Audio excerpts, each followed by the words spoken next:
नमस्कार, मैं हूं अंजलि इस्टवाल और हमारे इस खास कार्यक्रम में आपका स्वागत है जिसमें हम आपको बताते हैं कि कोरोना वायरस से जुड़ी कौन सी खबर सही है, कौन सी झूठ है और साथ ही में हम आपके लिए दुनिया भर के टॉप एक्सपर्ट्स के साथ इंटरव्यूज, एक्सक्लूसिव इंटरव्यूज लेकर आते हैं।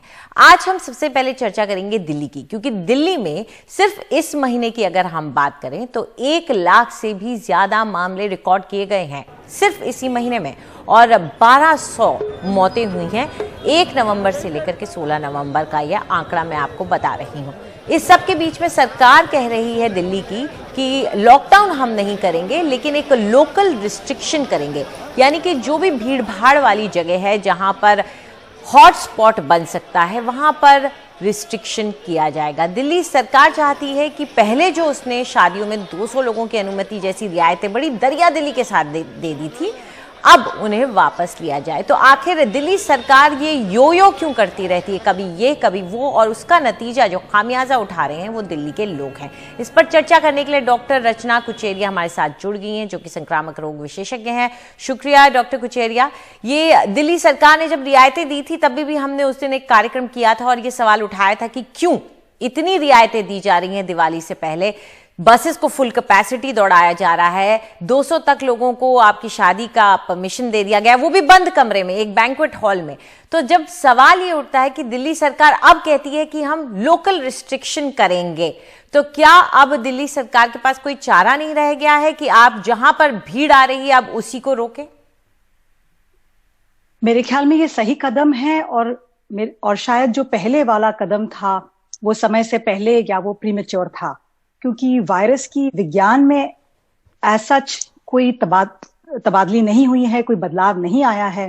तो शायद उन्होंने सोचा होगा कि लोग अब काफी जान गए हैं और संभल के रहेंगे और सारे जो नियम है उनका पालन करेंगे, बट लोगों ने ये एहतियात नहीं बरता, तो फिर से सरकार को ये कदम लेने पे मजबूर होना पड़ रहा है।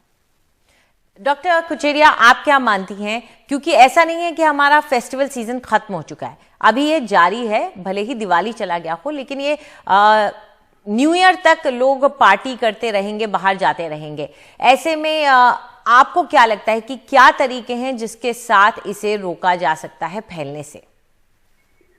तरीके वही हैं और मैं फिर से दोहराना चाहूंगी कि सोशल डिस्टेंसिंग, दूरी बनाए रखें, 6 से 8 फुट तक की, मास्क पहने रखें, अगर किसी से मिलना पड़ रहा है या कहीं जाना पड़ रहा है, और मास्क भी ढंग का पहने, पतला सिर्फ कॉटन का नहीं, उसमें बाहरी 3 लेयर का मास्क होना चाहिए, जिसमें बाहरी लेयर कोई सिल्क या नायलॉन की हो, या जो सर्जिकल मास्क हो बाहरी वो पहन लें। बट सबसे बेहतर तो यही रहेगा, अगर कहीं जाने की जरूरत नहीं है, सच्ची में पूछ लें अपने आप से, तो घर ही में बैठे रहिए, मिलिए नहीं। और जो ये पार्टियों का सिलसिला, लोगों ने दिवाली में ताश और वो सब संगठन भी किए, वो भी ना करें, क्योंकि देख ही लिया उसका नतीजा, इतनी फिर से बढ़ गई है बीमारी, अस्पताल फिर से भर गए हैं, मृत्यु दर बढ़ गया है। तो ये सब नतीजा हमने देख ही लिया। तो जैसा मैंने पहले भी इस कार्यक्रम में कहा था कि पेंडेमिक का रुख पब्लिक के हाथ में है इस समय पे।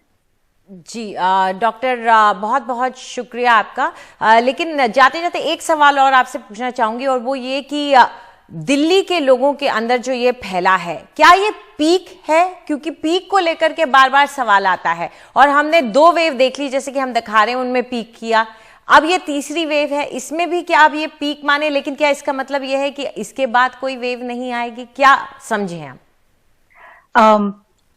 तो मेरे हिसाब से जब हम ये पीक की बात करते हैं ना, हमारे अंदर एक होप, एक इच्छा ये रहती है कि भाई अब ये हो गया, जितना होना था हो गया, अब इसके बाद तो हम सब लंबी सांस ले पाएंगे, ये नीचे की तरफ हो जाएगा।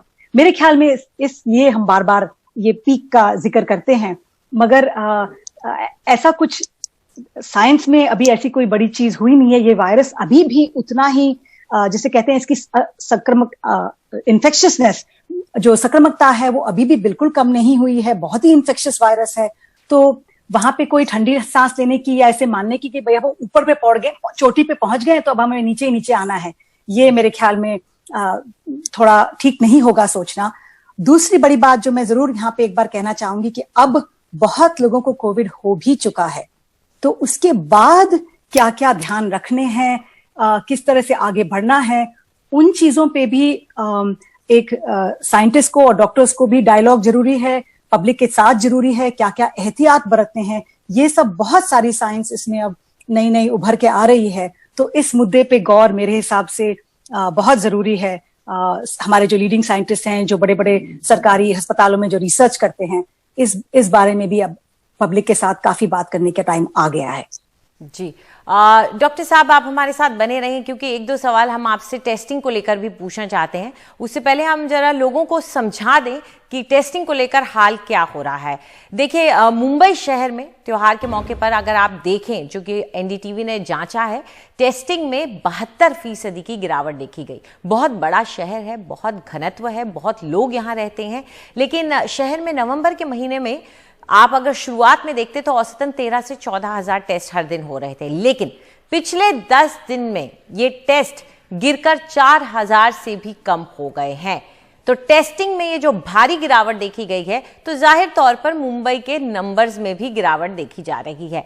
नंबर्स में भी लगातार गिरावट आई है। तो क्या सवाल ये है कि टेस्टिंग में जो गिरावट है उसका कोई इससे लेना देना है?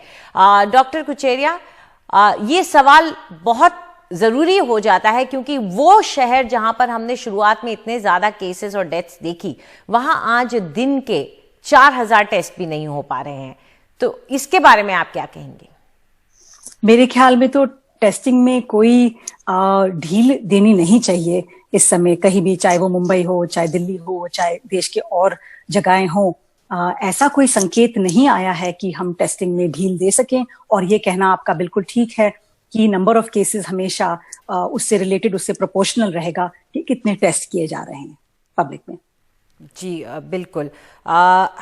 हमारे साथ इस वक्त मुंबई से भी डॉक्टर जुड़ गए हैं। डॉक्टर अब्दुल हमारे साथ इस वक्त जुड़ रहे हैं।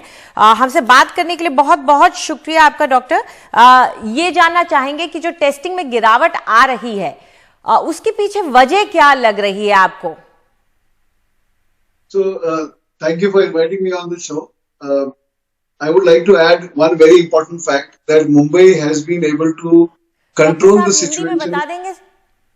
जी, so मुंबई में इस समय जो कोविड की सिचुएशन है वो पहले से काफी बेहतर है। हमारे पास जो आमतौर पे जितना पेशेंट्स का प्रेशर था, that has definitely come down. वो वाकई में nearly 50% से ज्यादा कमी आई है। और हमारे जो आइडेंटिफिकेशन है वो प्रोसेस भी बड़े स्मूथ और स्ट्रीमलाइन हो गए हैं। All the entry points and all the areas where we were finding a lot of patients, they have been, उनको हम लोग को आइडेंटिफाई करना आसान हुआ है। और मुझे ऐसा लगता है टेस्ट कम होने की मेन वजह इज कमी in the number of cases, और at the same time treatment भी बड़ा स्ट्रीमलाइन हो चुका है। लेकिन डॉक्टर साहब, अगर हम टेस्ट करेंगे ही नहीं तो नंबर्स कैसे आएंगे? ये तो एक विशेष सर्कल सा हो गया ना कि ये चिकन और एग वाली सिचुएशन है। आप कौन पहले आया, आप टेस्ट करेंगे ही नहीं तो नंबर कैसे बढ़ेंगे? दुनिया भर में एसिम्प्टोमेटिक पेशेंट्स का टेस्ट करना मुनासिब नहीं। यानी कि अगर आप रोड चलते हुए किसी भी आदमी को टेस्ट करेंगे तो शायद 5 to 10% ऑफ एसिम्प्टोमेटिक पेशेंट्स को आप पिकअप कर सकते हैं, बेशक, लेकिन वो कोई भी टेस्टिंग स्ट्रैटेजी नहीं।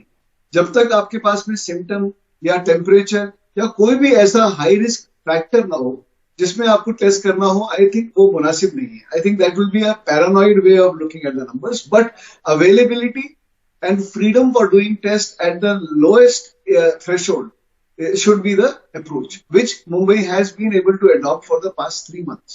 And we have been able to contain probably because of this strategy and the social responsibility that the whole team has. मैं एक सवाल जरूर पूछना चाहूंगी, तो ये गिरावट सिर्फ फेस्टिवल सीजन में क्यों देखने को मिल रही है, जब ये चीज पहले क्यों नहीं हमें देखने को मिली कि केसेस कम हो रहे हैं, और फिर हम ये अभी क्यों देख रहे हैं?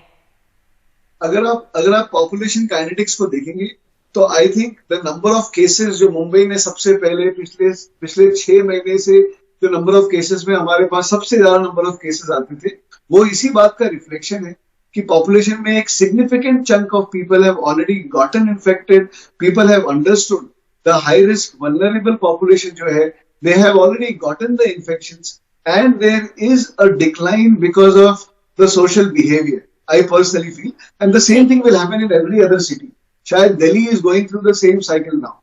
ठीक है, चलिए, आपकी जो आर्ग्यूमेंट है वो हमें लॉजिकल लगती है, आप सही बात कह रहे हैं। हो सकता है कि मेरे ख्याल से एक बार सेरो सर्वे एक और आता है और उसका रिजल्ट आता है तो शायद हमें इस पर और क्लैरिटी मिल जाएगी कि क्या वाकई में एंटीबॉडीज भी आ गई और सोशल बिहेवियर चेंज हो गया, वो मिलकर कहीं ना कहीं मुंबई के नंबर्स को कम कर रहा है। हमसे बात करने के लिए बहुत बहुत बात ऐड करना चाहूंगा, don't rely too much on the antibody survey, क्योंकि आप न्यूट्रलाइजिंग एंटीबॉडी का लेवल नहीं देख करके सिर्फ एक क्वालिटेटिव एंटीबॉडीज को शायद देखेंगे, which may not be picked up in all the patients who have got immunity. So it is not the best way to understand the immunity. बिल्कुल, और ये इफेक्टिव प्रोटेक्शन ऐसे मान करके लोग अपना सोशल बिहेवियर एक बार फिर से ना चेंज कर दें, इसका डर भी रहता है। बहुत बहुत शुक्रिया डॉक्टर साहब आपका। इस वक्त हम एक छोटा सा ब्रेक लेंगे, ब्रेक के बाद आपके भेजे हुए सवालों के जवाब देंगे।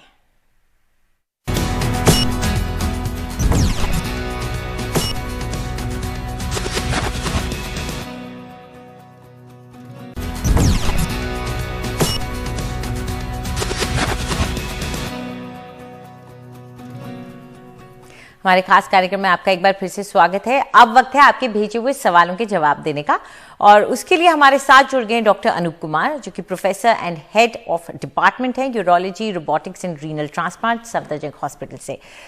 डॉक्टर अनूप, हमसे बात करने के लिए शुक्रिया। पहला सवाल ले लेते हैं जो कि सुप्रीत कौर ने भेजा है दिल्ली से।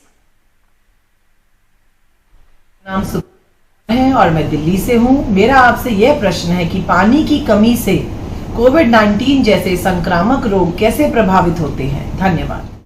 डॉक्टर, ये सवाल कई लोग पूछते आए हैं कि हिंदुस्तान जैसी जगह जहां पर वैसे ही पानी कम है, वहां हाथ धोना ये सब मुश्किल हो जाता है। बिल्कुल, जैसे उन्होंने पूछा है डिहाइड्रेशन से कैसे कोविड-19 इफेक्ट होता है। देखिए, जब हमारी बॉडी में डिहाइड्रेशन होता है तो जो हमारा ओरोफेरेंजियल और नेजोफेरिंग्स का जो हमारा मिकोजा है वो बहुत ड्राई हो जाता है, और ड्राई होने की वजह से इसकी इम्यूनिटी डाउन हो जाती है। तो ये देखा गया है कि जो लोग पानी कम पीते हैं उनको रेस्पिरेटरी इन्फेक्शन ज्यादा होते हैं, और इसके अलावा जैसे फेरेंजाइटिस होता है या कॉमन फ्लू को ज्यादा हो जाता है। और जैसे आप जानते हैं कोविड इन्फेक्शन भी जो है इसी ट्रैक्ट से अंदर जाता है। तो अगर आप ज्यादा पानी पिएंगे, जैसे हम बोलते हैं 2 से 3 लीटर पानी, और स्पेशली गर्म पानी पिएंगे, तो आपका जो मिकोजा है वो हमेशा एक्टिवेट रहेगा, और अगर कोई भी इन्फेक्शन वो जाता है उसके अंदर तो नेचुरल हमारी लोकल इम्यूनिटी को एक्टिवेट करके रखता है।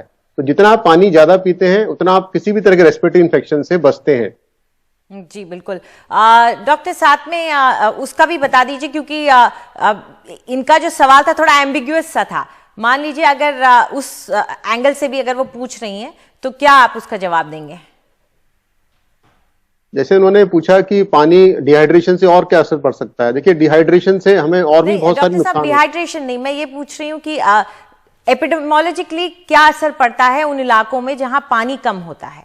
ओके, अगर हम उसकी बात करें कि कहीं अगर पानी कम है तो वहां पर हमें क्या असर पड़ सकता है। देखिए, अगर किसी एरिया में पानी कम है तो आप समझ सकते हैं कि उनका वाटर इनटेक ऑलरेडी कम हो जाएगा पेशेंट्स का, और वहां पर आप जो उनकी हाइजीन है वो भी कम हो जाएगी। तो इस एरिया का हाइजीन भी कम हो जाएगा, तो उसके वजह से पॉल्यूशन जो है, जो सराउंडिंग पॉल्यूशन बढ़ जाता है। तो इसलिए जहां पर पानी कम पाया जाता है, रिस्क बढ़ जाता है, वहां पर पॉल्यूशन का रिस्क बढ़ जाता है, और इसके वजह से भी आपको इन्फेक्शन होने के ज्यादा चांसेस रहते हैं। ना सिर्फ कोविड बल्कि और भी तरह के जो इन्फेक्शन, बैक्टीरियल इन्फेक्शन है, हेलमिंथिंग इन्फेक्शन है, वो बढ़ जाते हैं। चलिए अगला सवाल ले लेते हैं। चोपड़ा भेज रहे हैं सवाल को। मेरा नाम दिनेश चोपड़ा है, मैं दिल्ली विकासपुरी निवासी हूँ। मेरा सवाल ये है कि क्या जलवायु परिवर्तन कोविड-19 को बदतर बना देगा? डॉक्टर, बिल्कुल, ये तो बहुत ही इंपॉर्टेंट क्वेश्चन है, और बिल्कुल ये हो भी रहा है। आप देख रहे हैं पिछले 15-20 दिनों से, जब से दिल्ली में एयर पोल्यूशन बहुत बढ़ गया है और विंटर सीजन भी आ गया है, इसमें आप देख रहे हैं लोगों की जो उनके ऑलरेडी प्री एग्जिस्टिंग डिजीजेज हैं, एस्थमा है या सीओपीडी है, वो एग्जैगरेवेट हो जाता है, और जिसको कोविड इन्फेक्शन होने के चांस भी बढ़ रहे हैं। बिकॉज अगर आपकी ऑलरेडी लोकल इम्यूनिटी डाउन है बिकॉज ऑफ इन्फेक्शंस, जो कॉमन फ्लू मान लीजिए या कॉमन कोल्ड मान लीजिए, इन view of the present pollution, तो उसमें कोविड होने के रिस्क आपके बढ़ जाते हैं। तो डेफिनेटली जो इस समय पॉल्यूशन चल रहा है दिल्ली में, ये एक इंपॉर्टेंट कारण है जिसकी वजह से हमारे इन्फेक्शंस कोविड के ज्यादा आ रहे हैं पिछले कुछ दिनों से। इसलिए जो सलाह दी जाती है कि आपको इस टाइम में अंदर ही रहें और पूरा वेंटिलेशन को यूज करें, ताकि इस तरह के पॉल्यूशन से आप बच सकते हैं। जी, हमसे बात करने के लिए शुक्रिया आपका डॉक्टर साहब। चलिए अब वक्त है कोरोना वॉरियर को सलाम करने का। महाराष्ट्र के नंदुरबार की एक आंगनवाड़ी सेविका को हम आपसे अब मिला रहे हैं, जो कि लॉकडाउन के दौरान बड़ी मुश्किल से ऐसे इलाकों में लोगों की मदद करने के लिए गई जो जहां पहुंचना मुश्किल था और जहां आदिवासी परिवार रह रहे थे, वहां के बच्चों, गर्भवती महिलाओं तक वो पहुंची और उनकी मदद की। कोई भी लाभार्थी आहार से वंचित न रहे, इसलिए मैं खुद ही नाव में पोषक आहार लेकर जाती हूँ। कभी कभी तो जाकर वापस आने में 18 घंटे लग जाते हैं। लगातार 2 घंटे तक से नाव चलाना पड़ता है। काम कठिन है, लेकिन अपनी जिम्मेदारी निभाना है। तो हमारे आज के कार्यक्रम में इतना ही। नमस्कार।